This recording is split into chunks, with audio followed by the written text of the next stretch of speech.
जवाहरलाल नेहरू। 14 नवंबर को पंडित जवाहरलाल नेहरू का जन्मदिन होता है। हम सभी अपने देश के प्रथम प्रधानमंत्री पंडित जवाहरलाल नेहरू जी को चाचा नेहरू के नाम से भी जानते हैं, क्योंकि चाचा नेहरू का बच्चों के साथ अगाध प्रेम था। वो किसी भी देश की यात्रा प्रधानमंत्री के रूप में या निजी तौर पर करते थे तो जहाँ भी जाते थे वो छोटे छोटे बच्चों से ज़रूर मिलते थे और वो छोटे बच्चों के साथ कुछ समय ज़रूर बिताते थे, कितना भी व्यस्त समय क्यों ना हो। लेकिन हमारे पूर्व प्रधानमंत्री स्वर्गीय पंडित जवाहरलाल नेहरू जी जिस भी देश की यात्रा पर होते थे वहाँ के बच्चों से संवाद जरूर करते थे, क्योंकि उनका मानना था और वास्तव में है भी, बच्चों का दिल क्या होता है, निर्मल होता है। उनके मन में किसी प्रकार की द्वेष की भावनाएं नहीं होती हैं, जलन की भावनाएं नहीं होती हैं। वो अगर दो चार बच्चों को इकट्ठा कर दीजिए, अभी छोड़ दीजिए, तो वो एक दूसरे से बिल्कुल अनजान क्यों ना हो, वो एक दूसरे की भाषाओं को जानते हों या ना जानते हों, लेकिन अगर वो इकट्ठा होंगे तो या तो लड़ना शुरू कर देंगे या खेलना शुरू कर देंगे। समझ रहे हैं?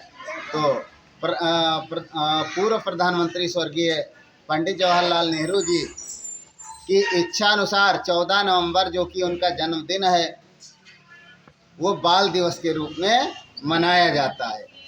मतलब उनके जन्मदिन को हम सभी बाल दिवस के रूप में मनाते हैं।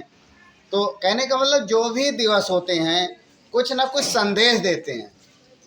जो भी तमाम तरह के दिवस मनाए जाते हैं, तमाम महापुरुषों के जन्मदिन मनाए जाते हैं। जैसे सर्वपल्ली राधाकृष्णन जी का जन्मदिन हम किस रूप में मनाते हैं? टीचर्स डे के रूप में मनाते हैं। उसी तरह से अन्य तमाम दिवस होते हैं, तो वो हमें किसी न किसी और इशारा करते हैं, संदेश देते हैं कि हमें ये संकल्प लेने चाहिए। तो कोई दिन गड़बड़ नहीं होता, सभी दिन अच्छे होते हैं और आगे बढ़ने के लिए संकल्पों का होना बहुत ज़रूरी है। समझ रहे हैं?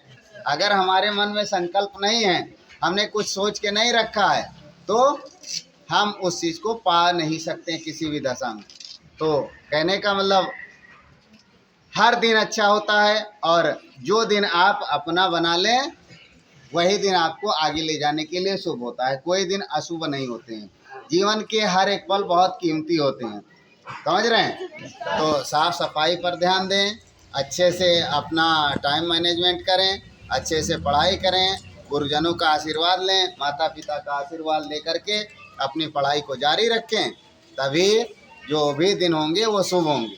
तो सभी बच्चों को आज के दिन यानी बाल दिवस की ढेर सारी शुभकामनाएं। आप लोगों का जीवन उत्तम हो और आपका जो लक्ष्य निर्धारित है, जो आपने लक्ष्य निर्धारित करके रखा है, आप उस लक्ष्य को पाएं। हम और हमारे अध्यापकों की आपको बहुत बहुत शुभकामनाएं। धन्यवाद।